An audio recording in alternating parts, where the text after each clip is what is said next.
10:53కి లోపలికెళ్తే 12:17కి బయటకొచ్చాను. అసలు మ్యాటర్ ఏంటంటే ప్రతి 10,000 కిలోమీటర్‌కి మా కార్‌లో అయితే సర్వీసింగ్ చేయించాలి. ఎందుకంటే ఇవి కంపెనీ కార్లు టైమ్ టు టైమ్ సర్వీసింగ్ చేయించాలి.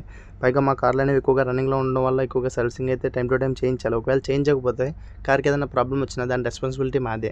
టైమ్ టు టైమ్ సర్వీసింగ్‌కి మేమెళ్తే కార్ టైర్‌లో ప్రాబ్లమ్ వచ్చినా, ఎయిర్ ఫిల్టర్లు, ఇంజిన్ ఆయిల్ ప్రతీదీ వాళ్ళే కంపెనీ ఫ్రీగా మార్చుతారు.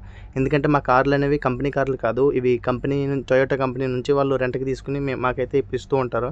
రెంట్ అమౌంట్ ప్రతి నెల వాళ్ళు పే చేయడం జరుగుతుంది. దీన్ని కార్ డెఫ్టర్ అంటారు.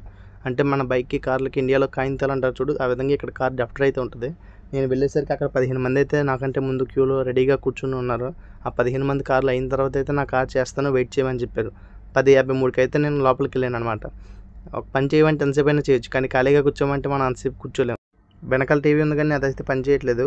12:17కి అయితే నాకు కాల్ చేశారు కార్ పూర్తయిందని చెప్పి. మళ్ళీ 45,000 కిలోమీటర్లకి అయితే నువ్వు కార్ సర్వీసింగ్‌కి రావాలని చెప్పి అయితే నాకు రాశారు. నా దగ్గర అమౌంట్ అయితే ఏమీ తీసుకోలేదు. ఈ విధంగా మా కంపెనీ కార్ సర్వీసింగ్ చేయడం జరుగుతుంది.